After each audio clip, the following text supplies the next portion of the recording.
మేము నా పేరు తెలుసు కదా నరహరి అని, కొందరు అంగన్నరారు అని కూడా ఏది పిలిచినా మా అమ్మలు ఓకే.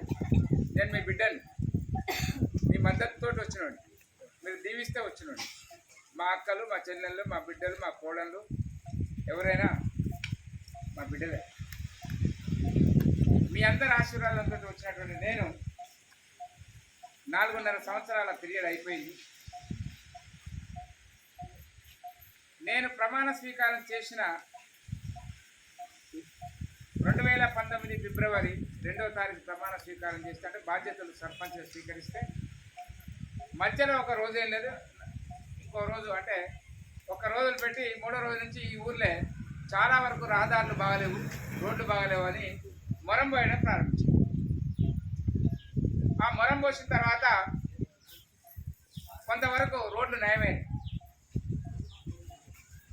ఆ తర్వాత నేను బాగా నేను రాగానే ఈ వెనక మనం ఇప్పుడు పోయినాం కదా ఆ చెట్లు పాల్కంట దాన్ని పల్లె ప్రకృతి వరం ఎంత గలీజ్గా ఉండేదంటే, అది అంటే టాయిలెట్ రూమ్లు లేక అప్పుడు ఇందులో బాగా బయలు భూమికి ఉపయోగపడేది.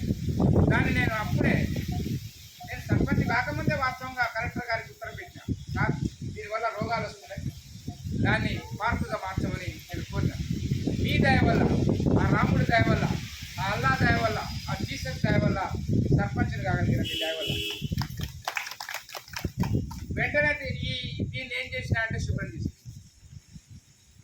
ఇదే రోగాలు వస్తున్నాయి ఊళ్ళో చాలామంది, కానీ శుభ్రం చేసి మొక్కలు పెట్టి. తర్వాత ఇంకోటి ఏంటంటే, ఎక్కడ చూసినా అక్కడ ముక్తుమ చెట్టు ఉండేది, బాగా ఎక్కడ చూస్తే ముక్తుమ చెట్టు చేసి పెట్టి సెప్టెంబర్ నెల 2019 పల్లె ప్రగతి కార్యక్రమం ప్రారంభమైంది. దానిలో భాగంగా నేను ముఖ్యంగా రోడ్లు వెంటనే పడ్డా. రోడ్లు కనుక మంచిగుంటే, రహదారులు బాగుంటే ఆ రహదారుల వెంట అభివృద్ధి నడుచుకుంటూ వస్తుంది. కాబట్టి నేను చాలా వరకు ముక్తుమ చెట్లను తొలగించి రోడ్లంట ఉన్నటువంటి రాళ్ళు రప్పలు చెత్తను తొలగించింది. తర్వాత ప్రభుత్వ నిధులు వచ్చినాయి. ప్రభుత్వ నిధులు వచ్చిన తర్వాత ఒక 70-80 లక్షలు అయిందనక చూసిన. కలెక్టర్ గారు మనిషిని తోలిండు, అరే పనిగిరి సర్పంచ్ ఏందా మరి అందరు పైసలు ఇస్తే ఎమ్మడే ఖర్చు పెడతారు, మరి నేను ఖర్చు పెడతారేంది అడిగి రాకపోతే తోలిండు. నేను అన్నా, సార్ ఒక్క నెల ఆగురి, నాకు ఒక ఆలోచన ఉంది, రోడ్లు బాగు చేయాలని ఆలోచన నాకు మొదట. ఆ సార్ చెప్పగానే సార్ ఒక నెల ఆగండి అని చెప్పిన. రోడ్లు మీరు మన పాఠశాల నుండి వస్తుంటే రోడ్డు ఎట్లా ఉన్నదో మీరు చూసారు తల్లి, మీరు అందరు చూసారు. నేను వెంటనే ఈ రోడ్డు ప్రారంభించాను. సాధ్యమైనంత వరకు ఎక్కడ అవకాశం ఉంటే అక్కడ, ఎంత డబ్బు మనకు అందుబాటులో ఉంటే అంత రోడ్డు వేయగలిగాం. రోడ్డు వేసి ఇండ్లు మునిగిపోతాడు చేసిన. అయితే దాఖలు బట్టి లేపేస్తాను. అయితే రోడ్డు లేకపోతే ఒక నిమిషం రోడ్డు లేకపోతే చాలా కష్టం, చాలా కష్టం. ఆ తర్వాత ఒక్కొక్కటి పల్లె ప్రకృతి వనం, ఇప్పుడు ఇది ఒకటి. తర్వాత ఇంకోటి ఏంటి, ఇప్పుడు మనం అక్కడ పోయి చూసినాం అమ్మ, శ్మశాన వాటిక. శ్మశాన వాటిక ప్రతి ఊర్లో అయ్యారు, ఎక్కడైనా కూడా అందంగా నిర్మించబడ్డాయి. ఎవరైనా చనిపోతే, కుటుంబ సభ్యులు చనిపోతే అక్కడ పోతే వాళ్ళకి గౌరవం ఉండాలి. ఆ అంటే శవయాత్రలో కూడా గౌరవం ఉండాలి, మర్యాదగా అక్కడ పోయిన వాళ్ళకి కొంచెం వసతి ఉండాలి. దాని ఉద్దేశంతో ప్రభుత్వం ప్రతి గ్రామంలో శ్మశాన వాటిక నిర్మించమని కోరింది. మనం కూడా నిర్మించడం ఇది దృష్టి. అంటే అటు రోడ్లు, కొన్ని డ్రైనేజీ కూడా అక్కడక్కడ డ్రైనేజీ లేకుంటే కూడా ప్రభుత్వ నిధుల ద్వారా, మన ఎంపీటీసీ గారి కొన్ని నిధుల వల్ల మనం కొన్ని డ్రైనేజ్ కాలువలు కూడా, మురికి కాలువలు, అటు రోడ్లు, మురికి కాలువలు, శ్మశాన వాటిక, పల్లె ప్రకృతి వనాలు. తర్వాత ఇంతకుముందు గ్రామాల్లో ట్రాక్టర్లు ఉండేటివి కావు, ఆ డబ్బాలు ఉండేటివి కావు, ట్యాంకర్లు ఉండేటివి కావు. గౌరవ ముఖ్యమంత్రి గారు ఆలోచించి దేనికి ఇబ్బంది పడద్దు గ్రామస్తులు, ఏ గ్రామం అయినా సరే. ఈ రాష్ట్రంలో 12,769 గ్రామ పంచాయతీ గ్రామాలు ఉన్నాయి. ప్రతి ఊరికి ఒక ట్రాక్టర్ ఇచ్చిండు, ఒక డబ్బా ఇచ్చిండు, ఒక ట్యాంకర్ ఇచ్చిండు. ఎవరైనా చూస్తున్నారు కదా, నీళ్ళు పంపిస్తూనే ఉంటారు సాధ్యమైనంత వరకు. ఎవరైనా కట్నే చనిపోయారా పంపిస్తూనే ఉన్నాం. అంటే గౌరవ ముఖ్యమంత్రి గారు పల్లెలు మారాలి, పల్లెల్లో సకల వసతులు ఉండాలి, అని భావించి ఈ ట్రాక్టరు డబ్బా ట్యాంకర్ ఇచ్చింది. ఆ తర్వాత దేవాలయం ఉంది మనకు. దేవాలయం దగ్గర మామూలుగా ఒక పార్క్, పెద్ద పార్క్ పెట్టి చూసిండొచ్చు మీరు కొందరు. పార్క్ పెట్టారు. తర్వాత రోడ్డు, దేవాలయానికి రోడ్డు కావాలి, పెద్ద దేవాలయం అది. ఒక రోడ్డు కూడా గౌరవ ఎమ్మెల్యే గారు జాతర కిషోర్ గారు వారు కొన్ని డబ్బులు శాంక్షన్ చేసి ఎక్కడైతే అవసరం ఉందో అక్కడ ఏంటి సర్పంచ్ గారు అడిగితే, సరే రామాలయం ఇక్కడికి చాలా దూరం ఉంది, జాతర జరుగుతుంది కాబట్టి ఒక రోడ్డు వేయాలని కొంతవరకు చేసిన. మొన్న కూడా ఎమ్మెల్యే గారు ఉండి సర్పంచ్ గారు ఇంతకుముందు ఈ రోడ్డు జంగులలో ఇప్పుడు ఇట్లా ఈ బాటలో పోతే కారే పోవట్లేదు, మరి ఎట్లా ఇప్పుడు బాట చక్కా చేసిందని అడిగింది. ఏం లేదు సార్, జంగిలోని వాళ్ళు నాకు దారి అంటే ఇక్కడ కావాలని అడిగిన, నేను రామునికి చక్కగా దారి కావాలి అని అడిగితే ఆ జంగిల్ శ్రీనివాసరావు గారు అంటే ఆయన దారి ఇచ్చింది సార్ అని నేను. అయితే ఒక 5 లక్షల రూపాయలు ఇస్తా, ఈ దారి వేయండి, ఆయనతో కూడా దారి వేయండి అన్నాడు. ఇస్తారు. ఎమ్మెల్యే గారు కూడా ఆ దేవాలయానికి సంబంధించిన పూర్తిగా దారి సంబంధించిన సీసీ రోడ్డు కూడా ఇస్తారని వస్తున్నారు. వారికి ఒకసారి చప్పట్ల ద్వారా మనం ధన్యవాదాలు తెలియజేయాలి. కాబట్టి ప్రతి ఒక్క అంశంలో కూడా మనం ఎక్కడ కూడా రోడ్లు ఇంకా వేస్తామండి, ఇంకా వేస్తాం, ఇంకా కొన్ని డబ్బులు వస్తాయి. గౌరవ ఎమ్మెల్యే గారికి కూడా డబ్బులు ఇస్తానన్నాడు, ఇంకా వస్తాయి, ఇంకా కూడా రోడ్లు వేస్తాం, డ్రైనేజీలు కడతాం. ఈ ఊరు బయట ఒకటి గోడౌన్, ఆ గోడౌన్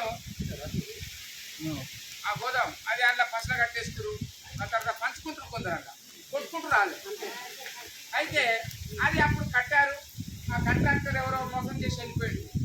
ఆ కాంట్రాక్టర్ దాన్ని ఎమ్మెల్యే గారిని కోరిన, సార్ పెద్ద ఊరిది, ఆ దాన్ని ఫంక్షన్ హాల్ చేసి ఇవ్వండి, ఫంక్షన్ హాల్ చేసి ఇవ్వండి. నేను ఇప్పుడు ఈ కండు ఉంది. ఎమ్మెల్యే గారు అన్నారు, సర్పంచ్ సార్ నీకు రోడ్లు ఇస్తున్నా, డ్రైనేజీలు ఇస్తున్నా, మా పాటలకు రావాలన్నారు. వస్తా సార్, అదేముంది, పని చేయాలి మనం, వస్తా. దానికి ఏం పెద్ద ఇచ్చిన వాళ్ళు కాంగ్రెస్ వాళ్ళు, తెచ్చిన వాళ్ళు టీఆర్ఎస్ వాళ్ళు, ఇద్దరు కలిసి పని చేయాలి, పంచాయతీ పెట్టుకోవద్దు మనం అని నేను చెప్పిన. అయితే ఎమ్మెల్యే గారు ఉండి నేను చేపిస్తాను, మీరు అది చేయండి సార్, ఆడ ఫంక్షన్ చేస్తాం కదా ఆ రోజు, ఓపెనింగ్ రోజు, అదే జనం మధ్యలో ఆ సందర్భంలో కండు తీసుకుంటాను చెప్పి. కాబట్టి నేను నా భార్య ఇద్దరమే ఉంటాం ఇంట్లో, నాకు పిల్లలు లేరు. మీరు నన్ను ఆశీర్వదించారు, నేను జీవితాంతం మీతోటే ఉంటా. మా అమ్మలు, మా అక్కలు, మా బిడ్డలు మీరంతా, వరుసకి ఏదైనా కూడా మా బిడ్డలు లాంటి వాళ్ళు, మా తల్లు లాంటి వాళ్ళు. జీవితాంతం ఈ ఊర్లోనే ఉంటా, ఈ ఊరి నుంచి పారిపోతుంది కాదు, ఖచ్చితంగా మీతోటే ఉంటా, చివరి దశ వరకు కూడా మీతోటే ఉంటా, మీకోసమే పనిచేస్తా. ఎప్పుడైనా సరే కొందరు ఏదో మాటలు అంటుంటారు, కానీ భరించే శక్తి నాకు ఉంది. కానీ ఇప్పుడు 60 ఏళ్ళు 55 ఏళ్ళు ఉన్నప్పుడు నాకు పదవి ఇచ్చారు అంతా కలిసి, 60 ఏళ్ళు ఉన్నాయి ఇప్పుడు నాకు. ఇక దేవుడు అనేవాడు కోపము, ద్వేషము అన్ని నరాలు పెంచినాకనే పదవి ఇచ్చింది. ఇక నాకు మా తల్లులందరూ కూడా మా బిడ్డ లెక్కనే ఉంటారు తప్ప, మీ ఆశీర్వాదం కోరుతూనే తప్ప నేను ఈ ఊరు ఎలా బాగుపడుతుంది. అధికారులు ఉంటారు జిల్లా, అక్కడికి వెళ్ళండి, పనిగిరి సర్పంచ్ తెలుసా అంటే తెలుసు అంటారు ఎవరైనా. ప్రతి ఒక్కటి కొట్లాడతా, నేను ఊరుకోను అసలే. ఒక నిమిషం అయితే చెప్తా, అయితే ఒక నిమిషం అయితే ప్రతి ఒక్కటి కూడా ఎక్కడ కూడా అమ్మ రాజీ పడను, ఎవరికి భయపడను. ఖచ్చితంగా మంచి కోసమే పనిచేస్తా, ఆ రాముడి సాక్షిగా మీతోటే కలిసి జీవిస్తా. మీరు ఎప్పుడైనా రండి మా ఇంటికి, మీకోసం మనవరాలు కావచ్చు, మా భార్య, ఊరి బిడ్డ కావచ్చు, ఊరికి అత్త కావచ్చు, మీరు వస్తే ఎప్పుడైనా కానీ ఇంట్లో కూర్చోమని మంచినీళ్ళు ఇవ్వకుండా, చాయ్ ఇవ్వకుండా పంపిస్తే నాకు చెప్పు, నేను శిక్ష వేస్తా.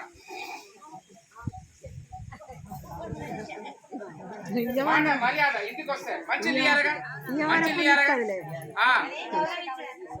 అట్లా కనుక మేము అట్లా మీరు వస్తే మీ ఇంటికి, మీరు వస్తే మీ బిడ్డింటికి వచ్చినట్టే లెక్క, మీ బిడ్డింటికి వచ్చినట్టే లెక్క, మా ఇంటికి వస్తే మీ కొడుకింటికి వచ్చినట్టే లెక్క.